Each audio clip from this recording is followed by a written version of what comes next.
Hello, dear brothers and sisters. Good morning to everyone.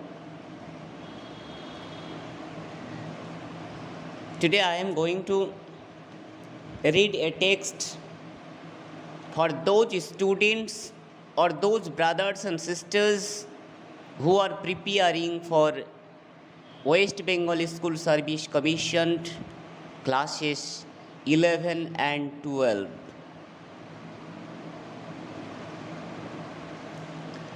Now, look at the text. Loving in truth. The very first poem of the sonnet sequence of Philip Sidney.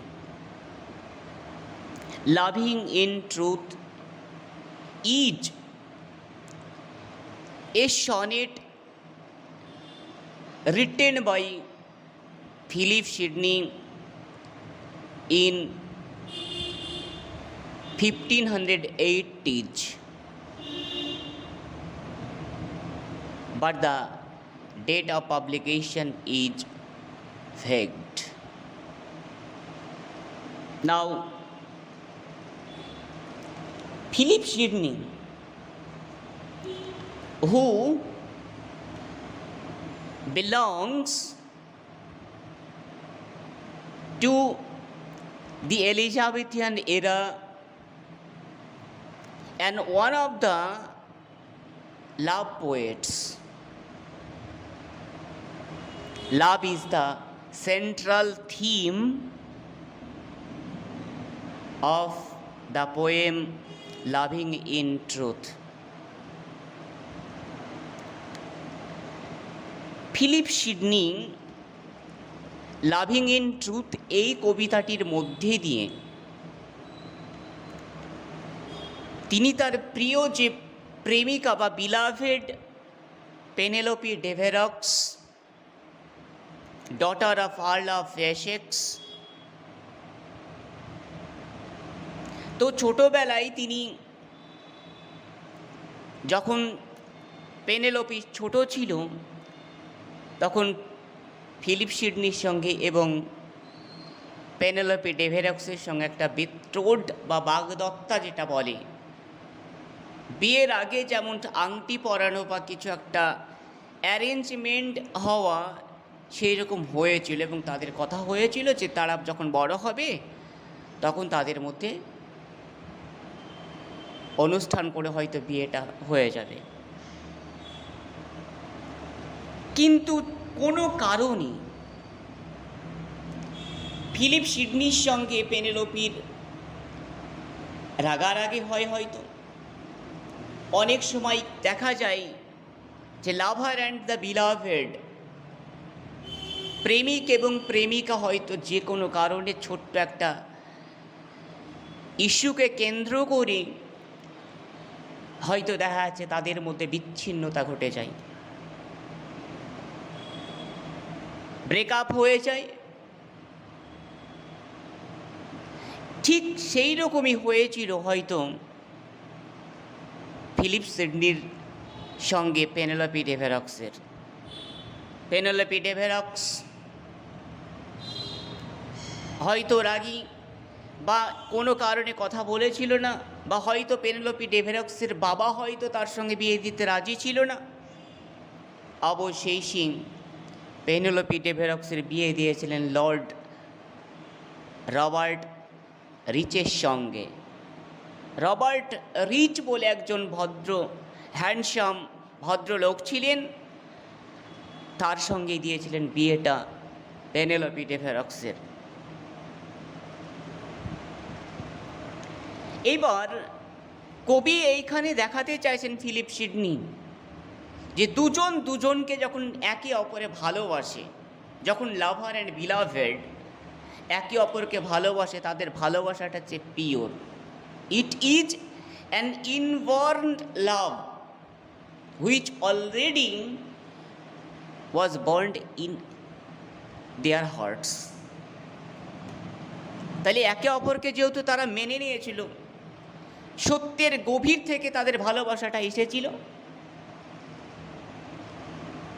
Robert rich, একজন অপরিচিত, যখন বাবারা বা মায়েরা অপরিচিতের সঙ্গে বিয়ে দেয় তখন তাকে সহজে হয়তো মেনে নিতে চায় না। যদি তার লাভারের সঙ্গে বা বিলাভেটের সঙ্গে হয়তো বিয়ে যদি না হয়, তাদের মধ্যে হয়তো একটা ডিনায়াল ফ্যাক্ট ঘটে যায়। ফিলিপ সিডনির ক্ষেত্রেও তাই হয়েছিল। ফিলিপ সিডনি তার প্রেমিকা অর্থাৎ বিলাভেটকে খুশি করার জন্য এই কবিতাটা লিখেছিলেন, লাভিং ইন ট্রুথ। যদিও ফিলিপ সিডনির যে সনেট সিকোয়েন্স বা অ্যান্থোলজি কবিতার যে গুচ্ছ, সেটার নাম হচ্ছে অ্যাস্ট্রোফেল অ্যান্ড স্টেলা। ওখানে ছিল 108খানা কবিতা বা সনেট। তো এই সনেটটাও প্রথমে সিকোয়েন্সের প্রথমে রাখা হয়েছিল Philip Sidney loving in truth. যদিও অ্যাস্ট্রোফেল অ্যান্ড স্টেলাই 108খানা সনেট রয়েছে এবং 11টা সংস রয়েছে বা গান রয়েছে। লাভিং ইন ট্রুথের মধ্যে দিয়ে তার বিলাভেটকে খুশি করার জন্য তিনি বিভিন্ন তার যে ওয়ার্ডগুলি যেগুলাই তাকে ইন্সপিরেশান দেবে হয়তো, বা তার বিলাভেটকে খুশি করার জন্য তিনি ওয়ার্ড খুঁজছিলেন, কিন্তু সত্যিকারের ওয়ার্ড বা প্রকৃত ওয়ার্ড যে ওয়ার্ডগুলি হয়তো তার ফিলিপ সিডনির পেনেলোপে ডেভেরক্সকে খুশি করতে পারবে, হয়তো সেই রকম ওয়ার্ড তিনি খুঁজে পাচ্ছিলেন না। বারে বারে তার আটকে যাচ্ছিল, হয়তো কোনো ওয়ার্ড তিনি আনতে চাইছিলেন ভেতর থেকে, তিনি আনতে পারছিলেন, আটকে যাচ্ছিলেন। হিজ মাইন্ড ওয়াজ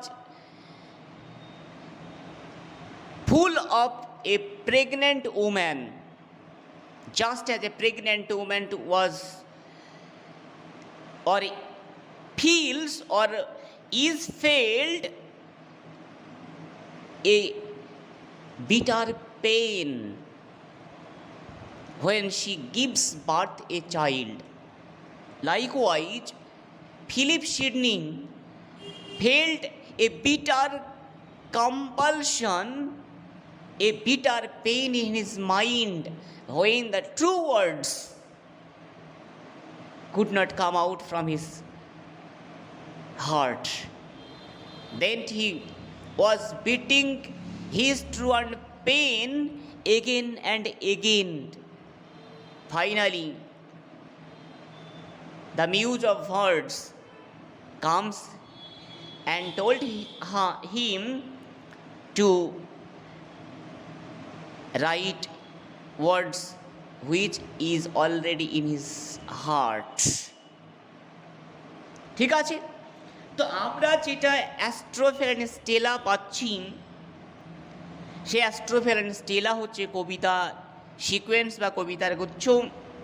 ঠিক আছে, একটা সমস্ত কবিতাগুলিকে গুচ্ছ করে একটা বইয়ের নাম দিয়েছিলেন তিনি, অ্যাস্ট্রোফেল অ্যান্ড স্টেলা।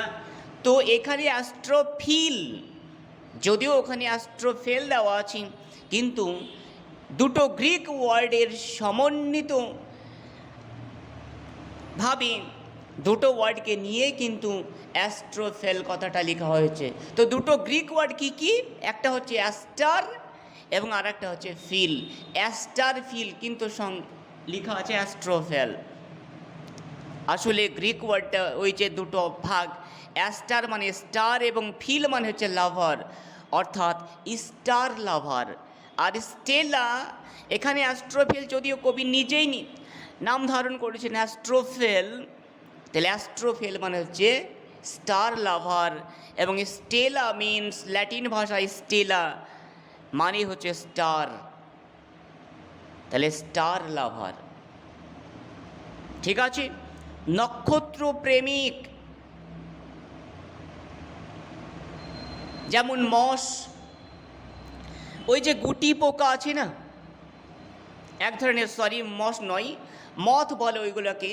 তো মথরা কি করে অনেক সময় ওই যে দূরে যে টুইঙ্কলিং টুইঙ্কলিং করে যে নক্ষত্রগুলি, সেইগুলির কাছে হয়তো পৌঁছানোর জন্য বা সেখানে সেগুলি কি হয়তো সেগুলো আশ্চর্যের দৃষ্টিতে তাকিয়ে থাকে। হয়তো প্রেমিক এখানে ফিলিপ সিডনি ওই রকম হয়তো চেয়েছিলেন তার বিলাভেডের দিকে। যদিও পেনেলোপিরও ইচ্ছা ছিল হয়তো ফিলিপ সিডনিকে পাওয়ার, কিন্তু দুর্ভাগ্য যে তার রবার্ট রিচের সঙ্গে বিয়ে হয়ে গেছিল, যে কারণে হয়তো বিলাভেডের মনও ভালো ছিল না, খুশি ছিল না। কারণ যখন কোনো একটা মেয়ে তার প্রিয় ভালোবাসাকে যখন পায় না, অন্যজনের সঙ্গে বিয়ে হয়ে গেলে যেমন তার ব্যথা যন্ত্রণা বুকে নিয়ে হয়তো বাবা মায়ের পছন্দের ছেলের সঙ্গেই বা পছন্দের ছেলের সঙ্গেই ঘর বাঁধতে হয়। আবার অনেক সময় কোনো ছেলের হয়তো কোনো প্রেমিকা রয়েছে, প্রেমিকার সঙ্গে বিয়ে না দিয়ে হয়তো অন্য জায়গায় দিয়ে দেয়, যদিও ছেলেটা হয়তো অনেক কষ্ট বুকে চাপা দিয়ে হয়তো ঘর করে, ঠিক আছে, কিন্তু সেইভাবে হয়তো করতে পারে না। এই যে তীব্র ভালোবাসার যে একটা অনুভূতি, সেই অনুভূতি আগে প্রত্যেকটা গার্জেনকে বোঝা উচিত যে একে অপরকে যখন ভালোবাসে, যখন না পাই তখন সেটা কতটা কষ্টের হয়। ক্লিয়ার? তো এটা লাভিং ইন ট্রুথ হচ্ছে একটা সনেট। সনেট হচ্ছে ল্যাটিন ওয়ার্ড সনেট্টো, যার অর্থ হচ্ছে সং। তো সনেট কাকে বলে? সনেট হচ্ছে 14 লাইনের কবিতা। A sonnet is an iambic 14 lines poem, ঠিক আছে। আয়াম্বিক মিটার যেটা রয়েছে, তো এখানে আয়াম্বিক হেক্সামিটার রয়েছে। যদিও মেট্রিক্যাল যে ফুট রয়েছে বা যে প্রোসোডিং বা স্ক্যান করা হয় ফুটে ফুটে বা পর্বে পর্বে যেটা ভাগ করা হয়, সেটা এখানে রয়েছে হেক্সামিটার বা 6টা ফুট বা পর্ব রয়েছে। এবং এই যে কবিতার যে রাইম স্কিম বা ছন্দ যে মিল, সেই ছন্দ মিলটা কীরকম? পেত্রার্কিয়ান স্টাইলের। এখন সনেট এই কথাটি কি করে উঠে আসলো? সনেট যদিও ফ্রান্সের একটা ছিল কোর্ট, সেইখানে থেকে উঠে এসেছে, ঠিক আছে। তো এটা যেহেতু দান্তে ছিলেন একজন বিখ্যাত চিন্তাবিদ এবং রাইটার, দান্তে এটার উদ্ভব ঘটিয়েছিলেন ফ্রান্স থেকে, এবং তিনি 2-4টে হয়তো লিখেছিলেন দান্তে সনেট। কিন্তু পরবর্তীকালে পেত্রার্ক আর একজন বিখ্যাত পণ্ডিত এবং লেখক, তিনি অনেকগুলি কবিতা লিখেছিলেন, 108খানা সম্ভবত বা কাছাকাছি। তো অতগুলো সনেট লিখেছিলেন, তার জন্য এই সনেটের নামকরণটা করা হয়েছিল পেত্রার্কিয়ান সনেট বা ইটালিয়ান সনেট। তো দান্তে ছিলেন ইতালির একজন বিখ্যাত পণ্ডিত বা লেখক। ডিভাইন কমেডি হচ্ছে দান্তের লেখা, ঠিক আছে। তো পেত্রার্ক যেহেতু আর একজন জ্ঞানী বা লেখক, তারও বাসস্থান হচ্ছে ইতালিতে, ঠিক আছে। এই জন্য সনেটের নামকরণ করা হয়েছিল পেত্রার্কিয়ান সনেট বা ইটালিয়ান সনেট, ঠিক আছে। পরবর্তীকালে এটা 1554 সালের দিকে স্যার টমাস ওয়াট এবং আর্ল অফ সারে বলে দুজন জ্ঞানী ব্যক্তি ছিলেন, তারা ইংল্যান্ডে উদ্ভব ঘটিয়েছিলেন ইটালি থেকে এনে। আর একটা জিনিস বলেনি, যে দান্তে বা পেত্রার্কের যে সনেটের রাইম স্কিম, সেটা ছিল 14 লাইনের কবিতা, দুটো ভাগ করা ছিল, একটাকে প্রথম 8 লাইনকে বলা হচ্ছে অক্টেভ এবং শেষের 6 লাইনকে বলা হচ্ছে সেস্টেট। ঠিক আছে, তাহলে প্রথম 8 লাইনটাকে বলা হয় অক্টেভ, OCTAVE, এবং শেষের 6 লাইনকে বলা হয় সেস্টেট, SESTET, সেস্টেট। তাহলে রাইম স্কিম ছিল ABBA ABBA এইরকম, ঠিক আছে, CDE এরকম টাইপের ছিল লাস্টের যে 6 লাইন। তো ইংল্যান্ডে যখন এলো স্যার টমাস ওয়াট এবং আর্ল অফ সারের হাত দিয়ে, স্যার টমাস ওয়াট পেত্রার্কানের স্টাইলেই লেখা শুরু করলেন রাইম স্কিমটা, ABBA ABBA এইভাবে, CDC, ঠিক আছে,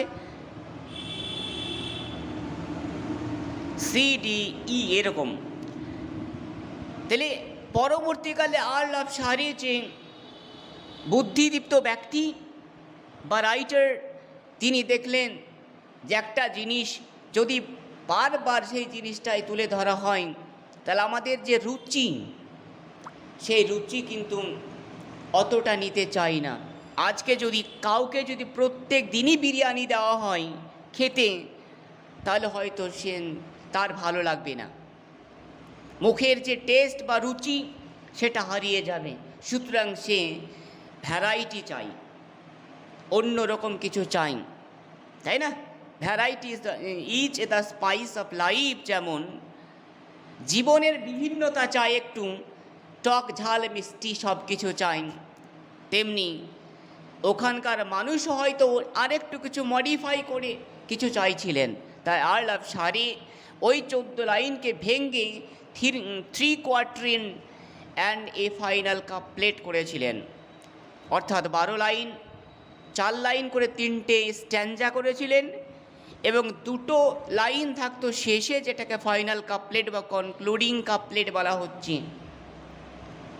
এবং রাইম স্কিম বা ছন্দ যে মিল, সেটা কি করেছিলেন, ABAB CD EF GG এইভাবে করেছিলেন। যেহেতু আর্ল অফ সারে বেশি সনেট লেখেননি, পরবর্তীকালে আমরা জানি যে উইলিয়াম শেক্সপিয়ার, যিনি প্রথম দিকে একজন বিখ্যাত ড্রামাটিস্ট বা নাট্যকার ছিলেন, ম্যাকবেথ, যে নাটকটি আমাদের SSCতে রয়েছে, সেটা যেমন পড়তে হবে, দ্য টেম্পেস্ট, জুলিয়াস সিজার, এই যে বিখ্যাত নাটক, এইগুলি তারই হাতের সৃষ্টি, তারই হাতে লেখা, নিজের ভাবনা নিজের বুদ্ধি দিয়ে লিখেছেন উইলিয়াম শেক্সপিয়ার। সেই উইলিয়াম শেক্সপিয়ার পরবর্তীকালে যেহেতু সনেট লেখা শুরু করেছিলেন, এবং তিনি 154খানা সনেট লিখেছিলেন, এই জন্য তার নাম অনুসারেই সনেটের নামকরণ করা হয়েছিল শেক্সপিরিয়ান সনেট বা ইংলিশ সনেট। ক্লিয়ার? বোঝা গেল? তাহলে আমার এইভাবে সনেটের উদ্ভব ঘটেছে। এবার দেখো, এটা একটা সনেট, আমি আগেই বললাম যে loving in truth is a sonnet, and this sonnet is like Petrarchan type. পেত্রার্কের যে ধরন, পেত্রার্কের যে ধাঁচ, প্রথম 8 লাইনকে অক্টেভ এবং শেষের যে 6 লাইন সেটা সেস্টেট বলা হচ্ছে, এবং মেট্রিক্যাল যে ফুট রয়েছে সেটা রয়েছে হেক্সামিটারে, আয়াম্বিক হেক্সামিটার। যদি এগুলোকে ফুটে ভাগ করি, তাহলে দেখা যাবে 6টা ফুট পাওয়া যাচ্ছে। ক্লিয়ার? তাহলে 6টা, যেমন লাভিংকে ভাঙলে লাভ যোগ ইং, লাভিং দুটো, এখানে সিলেবল, ইন ট্রুথ, তাহলে লাভ ইং, এটাকে একটা ফুট করতে হবে, ইন ট্রুথ একটা, অ্যান্ড ফেন দুটো, ইন ভার্ডস এখানে 3টে, এইভাবেই তোমাকে ভাগ করতে হবে। ঠিক আছে? মাই লাভ টু শো, এইভাবে ভাগ করলে দেখা যাবে 6টা আমার ফুট পাচ্ছি। এবং দেখা যাচ্ছে প্রথম যে স্ট্রেস বা যে জোর, সেই জোরের ওপরে হয়তো দেখা যাচ্ছে আমারই পড়ছে, তাই তো? আমার অ্যাকসেন্টটা পড়ছে, এই যে অ্যাকসেন্ট এরকম আমরা দিই মাথার ওপরে, যার উপরে জোরটা পড়ে, বা এমফ্যাটিক যেটা করে আর কি, এমফ্যাসাইজেস যার উপরে পড়ে তার উপরে আমরা এরকম অ্যাকসেন্ট দিই, উপরে, তাই না, সোজা করে একটা ভার্টিকুলার মানে ভার্টিক্যালি। তো এখানে সব আয়াম্বিক হেক্সামিটার রয়েছে, ক্লিয়ার। এবং যে রাইম স্কিম বা ছন্দ মিল সেটা দেখো ABBA করা আছে নিশ্চয়, যেহেতু পেত্রার্কিয়ান মডেলে করা আছে। তাহলে এখানে কি বলেছি, ABBA, তাহলে শোটাকে যদি আমি এ ধরি,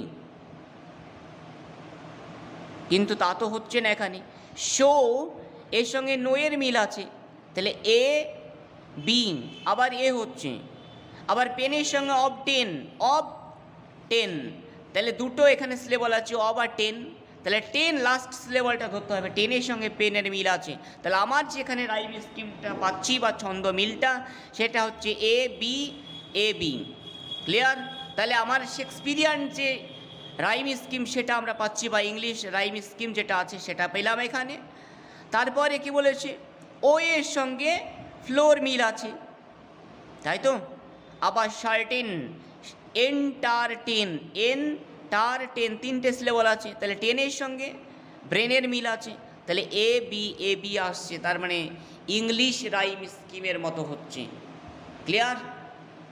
সনেটের যে ভাগটা সেটা কিন্তু পেত্রার্কিয়ান মডেলের, কিন্তু রাইম স্কিম যেটা রয়েছে সেটা হচ্ছে শেক্সপিরিয়ান মডেলের বা শেক্সপিরিয়ান টাইপের, ক্লিয়ার। চলো দেখি এবার কি আছে কবিতায়।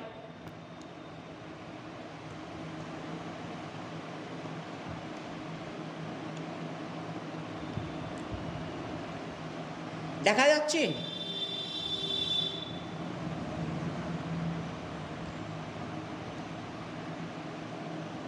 দেখো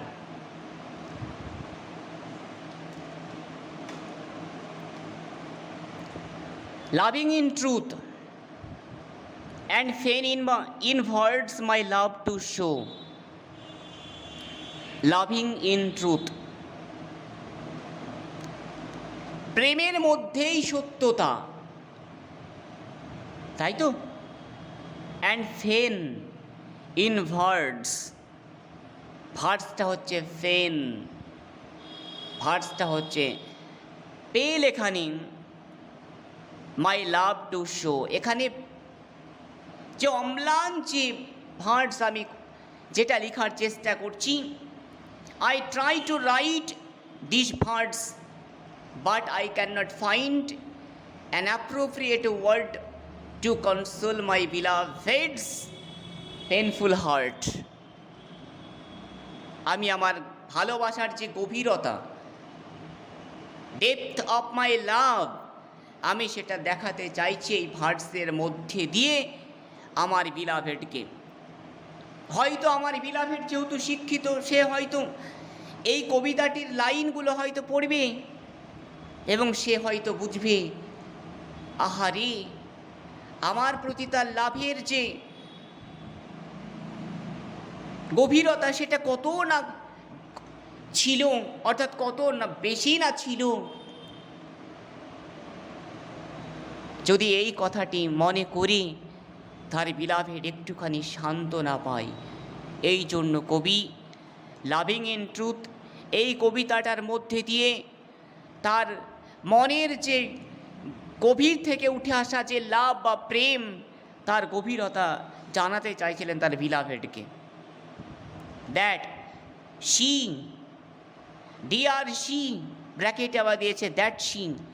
আমরা যদি আর দ্যাট শি মানে মহিলা, এমনি কমন মহিলাকে বোঝাবে, শি মানে এমনি সাধারণ মহিলা, কিন্তু ব্র্যাকেট এখানে ফিলিপ সিডনি লিখে দিয়েছেন ডিয়ার শি। ডিয়ার তো আর সবাই হয় না, কোনো লাভারের কাছে একজনই ডিয়ার হয়, তাই তো। সেটা হচ্ছে তার বিলাভেড। তো অ্যাকচুয়ালি মেয়েদের দুটো অস্ত্র আছে, তাই তো।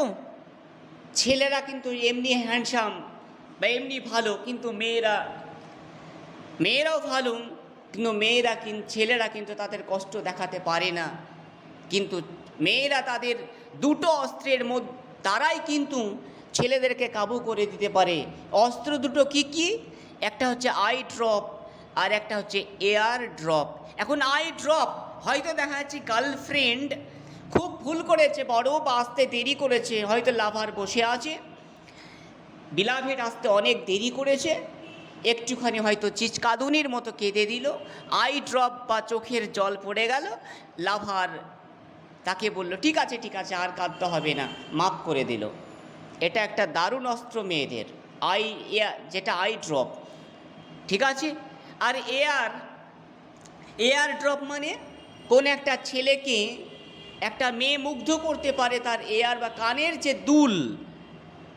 যে দুল সেই দুলের দ্বারা, অর্থাৎ কানের যে অলংকার পরে সেই অলংকারের দ্বারা সে তার সৌন্দর্য দেখিয়ে কোনো ছেলেকে মন্ত্রমোহিত বা হিপনোটাইজ করে দিতে পারে, পাগল করে দিতে পারে, যাতে সে তার প্রেমে পড়ে যায়। ক্লিয়ার? তাহলে এই দুটো হচ্ছে মেয়েদের দারুণ অস্ত্র।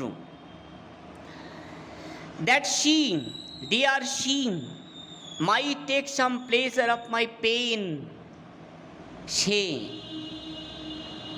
প্রিয় সে, might he take some pleasure of my pain, might take some pleasure, হয়তো, তাহলে মে মানে সম্ভাবনা, অর্থাৎ সম্ভাবনা এবিলিটি বোঝায়, আবার ক্যান মানেও এবিলিটি মানে সক্ষমতা, যেটা বোঝাচ্ছে ক্যাপাবিলিটি। তাহলে may take some pleasure of my pain, আমার যে যন্ত্রণা, আমার হৃদয়ের যে যন্ত্রণা আমাকে কুড়িয়ে করে খাচ্ছে বা আমাকে উই পোকার মতো একটু একটু করে খাচ্ছে, ঘুণ পোকার মতো, হয়তো সে বুঝবে, হয়তো জেনে হয়তো একটু খুশি হবে, আনন্দিত হবে, প্লেজারও হবে, ঠিক আছে। প্লেজার আনন্দ হয়তো হবে, একটু খুশি হবে, আর যদি খুশি হয় তাহলে হয়তো তার মনের যে দুঃখ, তার যন্ত্রণা, হতাশা, গ্লানি কিছুটা যদি দূর হয়। প্লেজার মাইট কজ হার রিড, আর যদি ওয়ার্ডগুলি দেখে এবং যদি প্লেজার বা খুশি হয়, আর সেই খুশিতেই যদি সেই পরে আর কি ওয়ার্ডগুলো যেগুলো সে লিখতে চাইছে, ফিলিপ সিডনি লিখতে চাইছেন, সেই লাইনগুলো বা সেই ওয়ার্ডগুলো যদি পড়েন আনন্দিন, রিডিং মাইট মেক হার নো, আর সেই রিডিংটাই হয়তো তাকে জানিয়ে দেবে। নলেজ মাইট পিটি উইন, আর সেই জ্ঞান পড়ার পরে যে জ্ঞান জানা, সেই জানার যে জ্ঞান মাইট পিটি উইন, হয়তো তাকে একটুখানি করুণা করতে পারে, হয়তো তার করুণা হতে পারে ফিলিপ সিডনির প্রতি। মেয়েদের কিন্তু আমরা যেই চাই বলি কেন না, মানে বলি না কেন, মেয়েদের কিন্তু হৃদয়টা সত্যি খুবই নরম, কারণ তারা ছেলেদের কষ্ট দেখতে পারে না, অতি সহজেই তার বুক ফেটে কান্না বেরিয়ে আসে। ঠিক অনুরূপভাবে ফিলিপ সিডনি মনে করছেন যে যদি সেই জ্ঞান একটুখানি পিটি দেয়, একটুখানি করুণা দেয়, অ্যান্ড পিটি গ্রেস অবটেন, আর সেই পিটিতেই কিন্তু হয়তো তাকে লাভ করতে পারবেন, তাকে পেতে পারেন হয়তো। I should fit words, I should, shall তার পাস্ট ফর্ম হচ্ছে শুড, তাহলে আই শুড আমি খুঁজেছিলাম, fit words to pen the blackest, এখানে black face of woe, I should আমি খুঁজেছিলাম, এখন কি খুঁজেছিলাম? কোনো পয়সা বা কোনো টাকা নয়, তাকে খুশি করা, তাকে তার মধ্যে করুণা আনা, মায়া আনা, সেইটা আনার জন্য আমি বিভিন্ন উপযুক্ত বা ফিট ওয়ার্ডস খুঁজছিলাম। বিভিন্ন বড় বড় যারা জ্ঞানী পণ্ডিত রয়েছেন বা যারা ভালো লেখক রয়েছেন, তাদের কবিতা থেকে উপযুক্ত ওয়ার্ডগুলি খুঁজে খুঁজে তিনি বের করার চেষ্টা করছিলেন। ওয়ার্ডস টু পেন্ট, তাহলে I should fit words to paint অঙ্কন করতে the blacked face of woe, দুঃখের যে কালো ছায়া, ও মানে দুঃখ, ঠিক আছে। এই জন্য উইল অ্যান্ড ও বলে একটা কথা আছে ইডিয়মে, WAAL, উইল অ্যান্ড ও, ঠিক আছে। OWE, ও মানে দুঃখ, উইল মানে সুখ, তাহলে সুখ দুঃখ, উইল অ্যান্ড ও মানে সুখ দুঃখ, ক্লিয়ার। তাহলে এখানে বলেছে যে দুঃখের যে কালো ছায়া, সেই কালো ছায়াটিকে অঙ্কন করার জন্যই আমি উপযুক্ত শব্দ খুঁজছিলাম। বিভিন্ন যারা দামি বা নামী যারা পোয়েট রয়েছেন বা লেখক রয়েছেন, তাদের কবিতা থেকে বা গদ্য থেকে, প্রোজ বা পোয়েম থেকে, ঠিক আছে।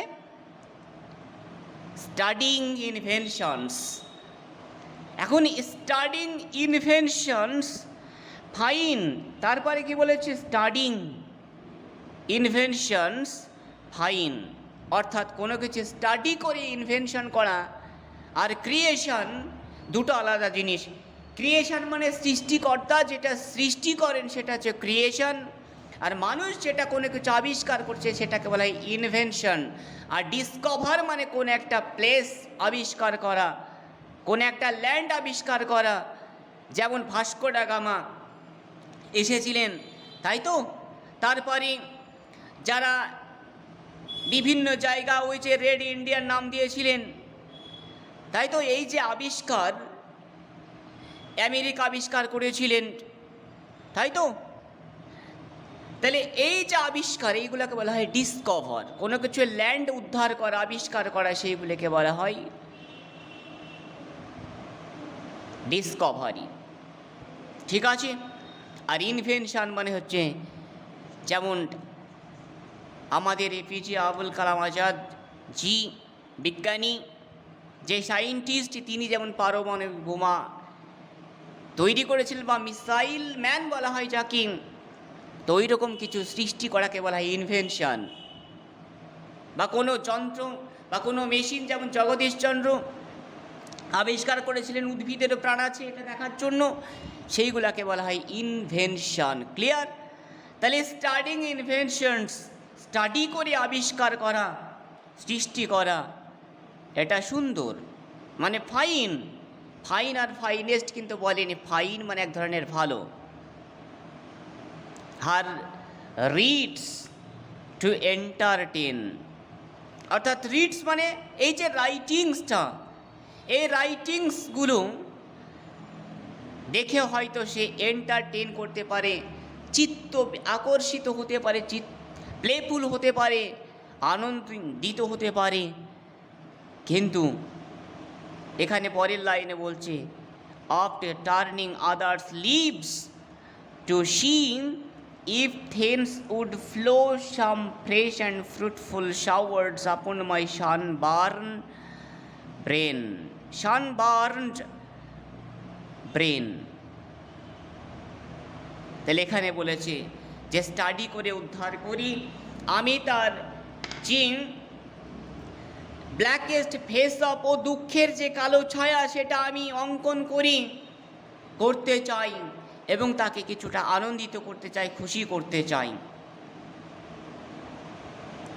আর এই জন্য অফ টার্নিং মানে oft and turnings, others leaves, others leaves মানে লিভস মানে এই যে পাতা, এখন পাতা মানে বইয়ের যে পৃষ্ঠা, সেই বইয়ের পৃষ্ঠাগুলো তিনি উল্টাতেই থাকেন বারবার, আর দেখেন, খুঁজেন, বারে বারে সার্চ করতে থাকেন যে উপযুক্ত শব্দ কোথায় আছে, যাতে করে আমি আমার বিলাভেড বা প্রেমিকা অর্থাৎ পেনেলোপি ডেভেরক্সকে খুশি করতে পারি, আনন্দিত করতে পারি, তার দুঃখের যে মুখটি সেটা দূর করতে পারি।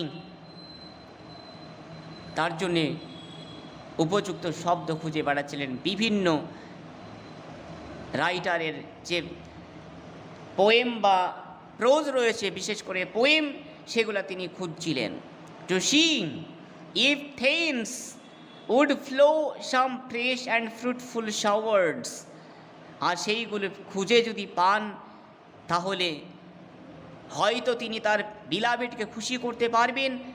আর যদি তিনি খুশি করতে পারেন, তার যে সানবার্নড ব্রেন, অর্থাৎ সানবার্নড ব্রেন কেন, যারা দক্ষিণ ভারতের মানুষ হয়তো দেখা যাচ্ছে, দক্ষিণ আফ্রিকার মানুষ হয়তো, সেখানকার মানুষ যেমন সূর্যের প্রখর তাপে তাদের মুখ গোটা শরীর ব্ল্যাক হয়ে যায়, কালো হয়ে যায়, এবং তারা অরিজিনালি কিন্তু পরিশ্রমীও হয়, তাহলে যেমন তাদের শরীরটা পুড়ে যায়, এখানে হয়তো সেই রকমভাবে হয়তো তার শরীরটা পুড়ে তামা তামা হয়ে গেছে হয়তো, বা তামার মতো হয়ে গেছে, কালো হয়ে গেছে।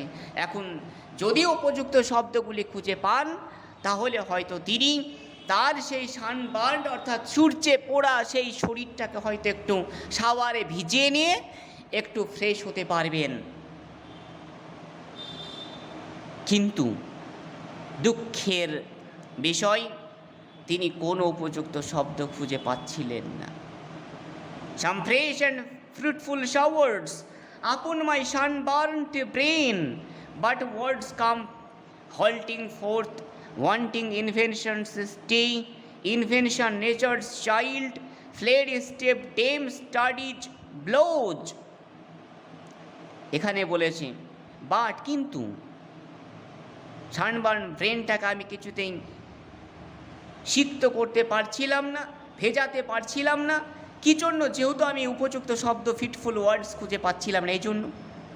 But words came halting forth, তাহলে ওয়ার্ডসগুলি যেগুলো তিনি খুঁজে বের করার চেষ্টা করছিলেন বা লেখার চেষ্টা করছিলেন, সেগুলি হল্টিং ফোর্থ অর্থাৎ আটকে যাচ্ছিল। যেমন কোনো একজন মহিলা যখন বাচ্চা হবে, হয়তো হসপিটালে বা নার্সিংহোমে বাচ্চা হওয়ার পূর্বে ওই মাটি যেমনভাবে কষ্ট পায় বাচ্চা না হওয়া অবধি, তার পেট হয়তো অনেকটা ফুলে থাকে, বাচ্চা না হওয়া অবধি মায়ের যেমন ছটফটানি, মায়ের যেমন কাতরানি হয়, কবিরও ঠিক সেই রকমভাবে কাতরানি হচ্ছিল। পেটে হয়তো জমেছিল হয়তো ওয়ার্ডসগুলি, কিন্তু কিছুতেই সেইটা বার্স্ট আউট হচ্ছিল না, বাইরে আসছিল না। ঠিক আছে, অনেক সময় আমরা মাছ বা ভাত খেতে খেতে হয়তো মাছ বা মাংসের হাড় হয়তো আমাদের গলায় আটকে যায়। যখন আটকে যায় আমরা ছটপট করি, হয়তো সবারই হয় না, হয়তো ব্যতিক্রম কারো কারো হতে পারে। তো যখন হয় এটা, তখন যেমনভাবে সে ছটপট করে আর কি বের করার জন্য, ঠিক ফিলিপ সিডনির ওই রকমভাবে ছটপটানি শুরু হয়ে গেছিল। Came halting forth, wanting invention stay, তিনি চাইছিলেন ইনভেনশন স্টে করতে। Invention nature child, fled step dame study's blows. আর ইনভেনশনটা হচ্ছে, সৃষ্টিটা হচ্ছে, আবিষ্কারটা হচ্ছে একটা প্রকৃতির শিশু। আমার মধ্যে যাই আছে না কেন, সেটা যদি আমি আবিষ্কার করি, তাহলে সেটা হচ্ছে সঠিক এবং খাঁটি। স্টেপ ডেম, আর যেটা পরের দেখে দেখে কিছু আবিষ্কার করা বা তৈরি করা, সেটাকে বলা হয় স্টেপ ডেম। এখন যেমন ছেলে যদি, যে মা তার নিজের সন্তানটিকে তার পেটে 10 মাস 10 দিন ধারণ করি পৃথিবীতে এনেছে, সেই ছেলের প্রতি মায়ের দরদ কেমন হবে। আর হয়তো যে ছেলে হয়তো দেখা যাচ্ছে অন্য একটা মা হয়তো পেয়েছেন, তাকে অন্য মায়ের পেট থেকে হয়তো নিয়ে তাকে মানুষ করছেন, তাহলে সেই মায়ের দরদ বা মায়া, ভালোবাসা, স্নেহ কতটা থাকবে, আর যে অরিজিনাল মা তার কতটা থাকবে। যে জন্ম দিচ্ছে, যাকে লালন পালন করেছে, যাকে ব্রেস্ট ফিডিং খাইয়েছে, তার প্রতি যে অগাধ ভালোবাসা থাকবে প্রকৃত মায়ের, সেই ভালোবাসাটা কিন্তু কোনো স্টেপ ডেম, অর্থাৎ ডেম মানে লেডি, লাভ এল ডেমশনস মার্সি বলে একটা কবিতা রয়েছে, যদিও ঠিক আছে, লাভ এল ডেমশনস মার্সি, ওটাও জন কিটসেরই। তাহলে the beautiful lady without mercy, the dame মানে লেডি, তাহলে স্টেপ ডেম মানে সৎ মহিলা বা সৎ মা। সতার যে মা বলি না, তাহলে সতার মা কিন্তু অন্যের ছেলেকে সেইভাবে ভালোবাসে না, শুধু কাজ করিয়ে নেয়, খাটিয়ে নেয়, আর হয়তো সারাদিন পর হয়তো একবার অল্প কটা ভাত দেয় বা কিছু খেতে দেয়। ছেলেটি হয়তো খুব কষ্টে থাকেন। তাহলে উইলিয়াম এখানে বলছেন, ফিলিপ সিডনি, যে পরের যে ওয়ার্ডস, পরের লিভস থেকে বা পাতাগুলি থেকে, পৃষ্ঠাগুলি থেকে হয়তো যে ওয়ার্ডগুলি খুঁজছি সেগুলো হচ্ছে স্টেপ ডেমের মতো, সতার মায়ের মতো। আর যেটা আমার মধ্যে থেকে সৃষ্টি করছি সেটা হচ্ছে নেচার্স চাইল্ড, অর্থাৎ নিজের সৃষ্টি করা মায়ের মতো, বা নিজে মা যেমনভাবে আমাকে জন্ম দিয়েছে সেই রকম। ক্লিয়ার? তাহলে ইনবর্ন অর্থাৎ তোমার মধ্যে যেটা আগে থেকেই আছে সেটা তুমি লিখো, তাহলে সেটা হবে প্রকৃত সৃষ্টি। And others' feet still seemed but strangers in my way. আদার, যেখানে আদার্স করা আছে অন্যদের, ফিট মানে এখানে ভার্ডস অর্থাৎ যে কবিতাগুচ্ছ বা কবিতার লাইনগুলো বা ওয়ার্ডগুলি, স্টিল সিমড এখন অবধি মনে হচ্ছে, বাট স্ট্রেঞ্জার্স অদ্ভুত অপরিচিত, ইন মাই ওয়ে আমার যে পথে আমি যেভাবে লিখতে চাইছি হয়তো সেগুলো এখন অবধি আমার কাছে মনে হয়েছে অদ্ভুত। Das great with a child, Das great with a child to speak and helpless in my throws. একটা আমরা অনেক সময় একটা কথা বলে থাকি যে পেটে আসছে মুখে আসছে না, কবিরও সেই রকম হচ্ছিল, এই যে থ্রোজ তার গলার কাছে এসে, হেল্পলেস মানে হচ্ছিল সে এসে বাধা পাচ্ছিল, আসছিল না কিছুতেই। তিনি হয়তো সেই ওয়ার্ডটি বের করতে চাইছিলেন যাতে করে তার বিলাভেড বা প্রেমিকা খুশি হয়, আনন্দিত হয়, তার কালো মুখটি, ব্ল্যাকেস ফেস অফ, ও দুঃখের যে কালো ছায়া বা মুখ, সেটাকে যাতে তিনি একটু আনন্দিত করতে পারেন, সেই জন্য তিনি ওয়ার্ড বারবার লেখার চেষ্টা করছিলেন বা বাইরে আনার চেষ্টা করছিলেন, কিন্তু কিছুতেই তার সেই গলা থেকে নামছিল না, বাইরে আসছিল না। আর সেই জন্য তিনি হেল্পলেস বা চরম অসহায় হয়ে পড়েছিলেন।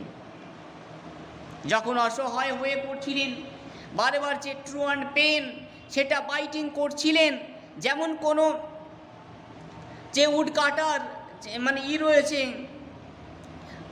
যে পাখি রয়েছেন যেগুলো উডকে কেটে বাসা তৈরি করে, সেই উড কাটাররা কী করে, যে পাখিগুলো যেমন তাদের যে লং যে বিক বা চঞ্চু সেইটা দিয়ে মানে একটু একটু করে সেটা ছাড়াই কাটে এবং তারা বাসা বানায়, ঠিক ওই রকমভাবে বারবার হয়তো আঘাত করছিলেন, পেনটাকে এইভাবে দাঁতে দিয়ে আঘাত করছিলেন, যেহেতু তার বিলাভিডকে খুশি করার জন্য যে ওয়ার্ডগুলি তিনি চাইছিলেন সেগুলো আসছিল না এই কারণে, আর সেই জন্য তিনি হেল্পলেসও হচ্ছিলেন। Biting my truant pen, beating myself for spite, যখন আমি বারবার বিটিং করছিলাম আমার ট্রু অ্যান্ড যে পেইন, সেই পেনটা যখন আমি আঘাত করছিলাম বারবারে। আমরা অনেক সময় কি করি যে পরীক্ষার হলে যখন বসি এক্সাম দিতে, কিছু ওয়ার্ড যদি না আসে তাহলে আমরা কলম দিয়ে হয়তো এই কানের উপরে একটু বাড়ি দিই যাতে করে আমার চিন্তা শক্তিটা প্রখর হয় এই জন্য, এবং মনে পড়ে যায়। পোয়েটও সেইভাবে আঘাত করছিলেন, বারে বারে মনে করার চেষ্টা করছিলেন, কিন্তু কিছুতেই আসছিল না প্রকৃত ওয়ার্ডগুলি। অবশেষে এটা দেখে যখন কবিতার যিনি দেবী জিউস বা জোবের 9 জন কন্যা ছিলেন, তারা এক একটা আর্ট বা শিল্পের দেবী ছিলেন, তো এখানে কবিতার যিনি দেবী ছিলেন, যদিও তারা ওই এতে কোন একটা পাহাড়ে বাস করতেন, ঠিক আছে, তাহলে সেইখানে বাস করতেন সেই মিউজরা অর্থাৎ দেবীরা। তো সেই মিউজ অর্থাৎ কবিতার যে মিউজ, সেই মিউজ ক্যালিওপি, সেই ক্যালিওপি থাকতে না পেরে তিনি তেজ দেখে বলেছিলেন, ফুল said my muse to me, আমার যে দেবী অর্থাৎ কবিতার যে দেবী, যে কাজ করি না কেন সেই কাজ শুরুর আগে যেমন বিভিন্ন দেবতা বা দেবীর নাম স্মরণ করা হয় বা তার প্রণাম নেওয়া হয়, এখানে আমার দেবী অর্থাৎ আমি যেহেতু কবি, এখানে ফিলিপ সিডনি বলছেন আমি যেহেতু কবি, তাই কবিতার যিনি দেবী সেই দেবী আমাকে নির্বোধ বলে উঠেছিলেন চিৎকার দিয়ে, হুঙ্কার দিয়ে, এবং বলেছিলেন লুক ইন দাই হার্ট অ্যান্ড রাইট, নিজের পানে চা, পানে মানে হৃদয়ে, এবং লিখ, তোর মনে বা তোর হৃদয়ে যে কথাগুলি আছে তাই লিখরে পাগলা, সেটাই প্রকৃত সৃষ্টি। অন্যজনের ইমিটেটিং করা, অন্যকে ইমিটেট করা, সেটা কোনো সৃষ্টি নয়। হতে পারে কেউ আইনস্টাইনের মতো হয়তো 160 বা 170 আইকিউ বা ইন্টেলিজেন্ট কোশেন্ট বা বুদ্ধাঙ্ক রয়েছে, কারো হয়তো দেখা যাচ্ছে 110 রয়েছে। তাহলে যার 110 রয়েছে সেও নিশ্চয় কোনো কিছু তৈরি করতে পারবে, বা হয়তো তার মধ্যেও তো কথা বলার শক্তি রয়েছে।